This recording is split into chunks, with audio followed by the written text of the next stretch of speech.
العلم هو النور الهادي والمفتاح لكل الخير من يرد الله به خيرا. بسم اللہ الرحمن الرحیم نحمدہ ونصلی علی رسولہ الکریم اما بعد. مصنف رحمۃ اللہ علیہ آگے ارشاد فرماتے ہیں وقال ابو حنیفۃ رحمہ اللہ یجوز لغیر العصبات من الاقارب التزویج مثل الاخت والام والخالۃ. امام اعظم ابو حنیفہ رحمۃ اللہ علیہ فرماتے ہیں کہ جائز ہے رشتہ داروں میں سے غیر عصبات کو شادی کر دینا، جیسے بہن، ماں اور خالہ. ومن لا ولی لہا اذا زوجہا مولاہا الذی اعتقہا جاز. اور آگے فرمایا جس عورت کا ولی نہ ہو اور اس کی شادی، اس کا نکاح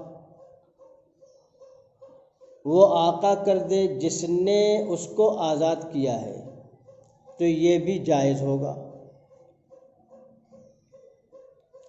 مصنف علیہ الرحمہ یہ فرما رہے ہیں کہ رشتہ داروں میں عصبات جن کا ذکر اوپر کیا گیا تھا، یعنی خونی رشتوں میں قریبی، جیسے باپ، دادا،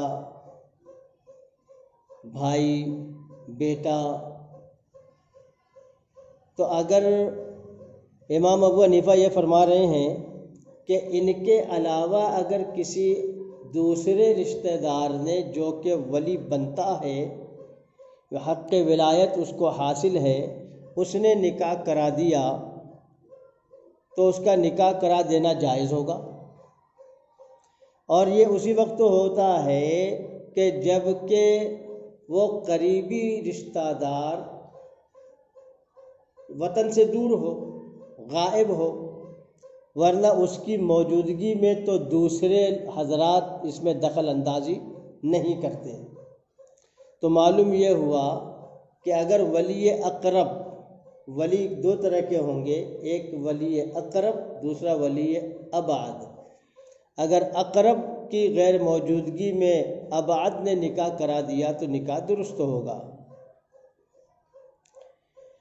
آگے یہ فرمایا کہ جس لڑکی کا ولی نہ ہو، جیسے حیات نہ ہو مثال کے طور سے، تو اس کا اگر نکاح اس کے مولا نے کرا دیا، کہ مثلا ایک عورت کسی کی کنیز ہے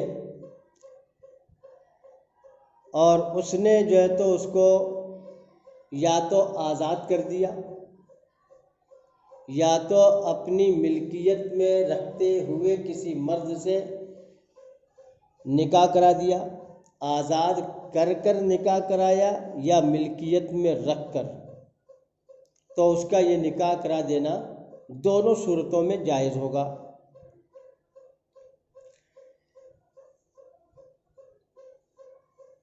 ملکیت میں رکھ کر تو نکاح کرا دینا بدرجہ اولا جائز ہے، واضح ہے، صریح ہے، اس لیے کہ وہ خود اس کا مالک ہے. یہاں مقصود ہے اس کو آزاد کر دینا. آزاد کر دینے کے بعد اس کی آزاد شدہ باندھی ہوئی اور وہ معتق ہوا، اور معتق کو حق ولایت اس صورت میں حاصل ہو جاتا ہے. اس لیے اس نے اگر آزاد کر دینے کے بعد اپنی باندھی کا نکاح کسی مرد سے کرا دیا تو جائز ہوگا اور نافذ ہوگا. اسی طرح مصنف علیہ الرحمہ آگے فرماتے ہیں اذا غاب ولی الاقرب غیبتا منقطعتا جاز لمن ہوا ابعد منہ ان یزوجہا. مصنف نے فرمایا ہے کہ جب ولی اقرب غیبت منقطعہ پر غائب ہو جائے تو جائز ہوگا اس کے بعد والے ولی کے لیے اس کا نکاح کرا دینا۔ اور آگے غیبت منقطعہ کی تعریف کر رہے ہیں، لہذا کہا والغیبۃ المنقطعۃ ان یکون فی بلد لا تصل الیہ القوافل فی السنۃ الا مرۃ واحدۃ۔ اور غیبت منقطعہ یہ ہے کہ وہ شخص، وہ ولی اقرب یا کوئی بھی بالفرض کوئی بھی آدمی کسی دور دراز کے ایسے شہر میں پہنچ گیا کہ وہاں تک قافلے سال میں صرف ایک مرتبہ پہنچتے ہوں، تو اتنی دوری کی مسافت پر غائب رہنے والا جو ہے اس کو غیبت منقطعہ پر غائب رہنے والا کہا جاتا ہے، اور یہ مسافت یہ غیبت منقطعہ کہلائے گی۔ بہرحال مصنف نے یہ کہا کہ جب ولی اقرب غیبت منقطعہ کی دوری پر غائب ہو تو اس کے بعد والا جو ولی ہے جس کو ولی ابعد کہا جائے گا تو اس کو حق نکاح حاصل ہوگا کہ اس بچی کا نکاح کرانا چاہے تو کرا سکتا ہے۔ مثلا باپ غیبت منقطعہ پر ہے تو اس کا بھائی یا اس کا چچا اگر اس کا نکاح کرانا چاہے تو کرا سکتا ہے۔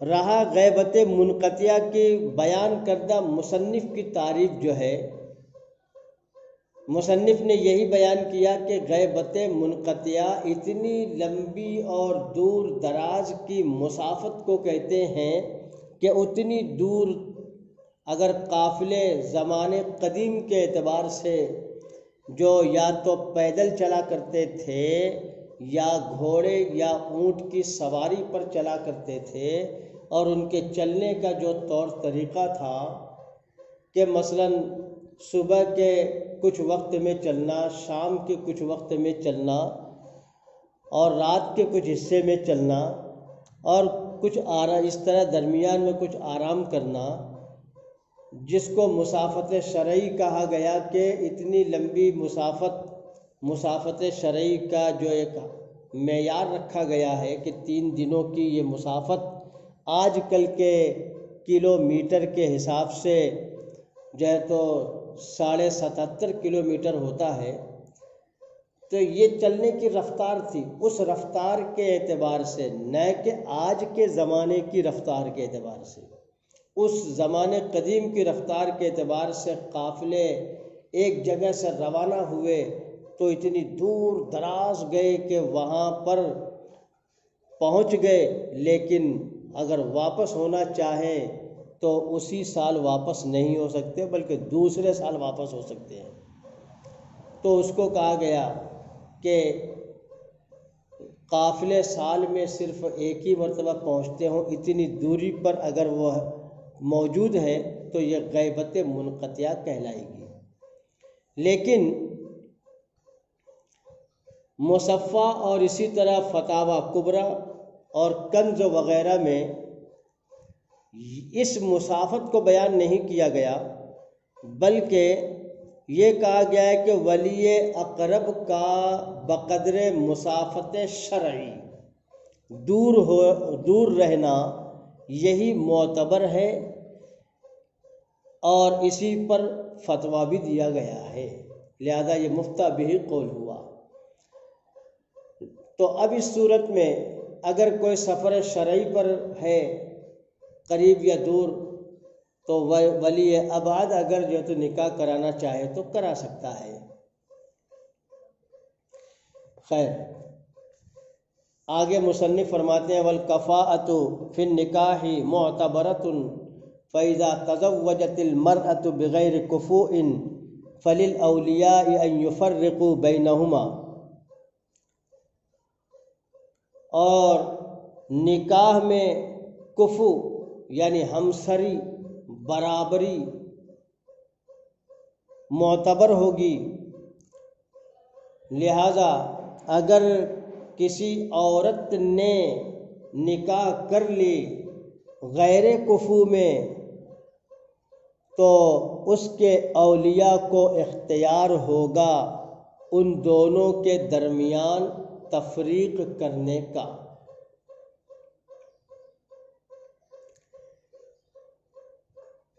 برابری یعنی مراد یہ کہ جب دو اجنبیوں کے درمیان، عورت اور مرد کے درمیان رشتہ ازدواج طے ہو تو مصنف رحمۃ اللہ علیہ نے فرمایا کہ دونوں خاندانوں کے درمیان کفو ہونا چاہیے، برابری ہونی چاہیے، کیونکہ یہ برابری اور کفو ایک حق شرع ہے۔ اسی لیے شریعت نے اولیاء کو اختیار دیا ہے، عورت کو اختیار نہیں دیا۔ ہاں، نکاح کا اختیار دیا ہے عورت کو کہ وہ اپنی مرضی اور اپنے پسند سے جس سے نکاح کرنا چاہے کر لے، لیکن اگر غیر کفو میں نکاح کرے تو اولیاء کو اختیار دیا گیا کہ اپنی عزت اور اپنے وقار کو باقی رکھنے کے لیے جو ہے تو دونوں کے درمیان تفریق کرانا چاہے تو کرا سکتے ہیں۔ اب وہ کفو کیا ہے، وہ برابری ہمسری کیا ہے، وہ آگے مصنف کہہ رہے ہیں وَالْكَفَاءَةُ تُعْتَبَرُ فِي النَّسَبِ وَالدِّينِ وَالْمَالِ،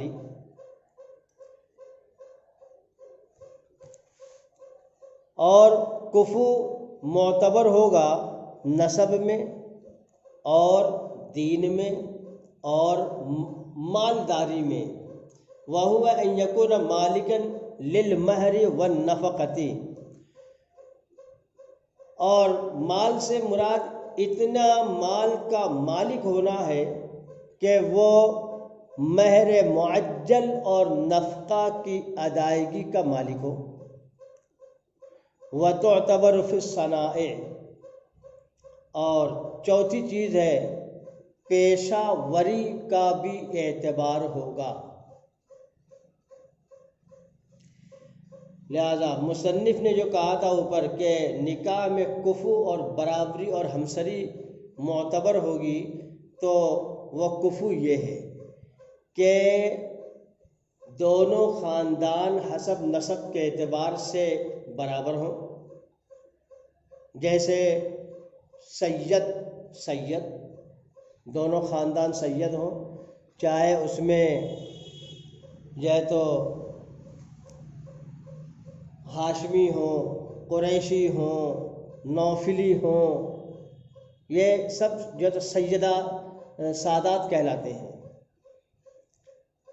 اب مثال کے طور سے ہندوستان میں کہ کوئی شیخ ہے تو کوئی پٹھان ہے، کوئی انصاری ہے، کوئی مرزا ہے وغیرہ، تو دونوں خاندان ایک ہی جیسے ہوں تو یہ برابری ہے۔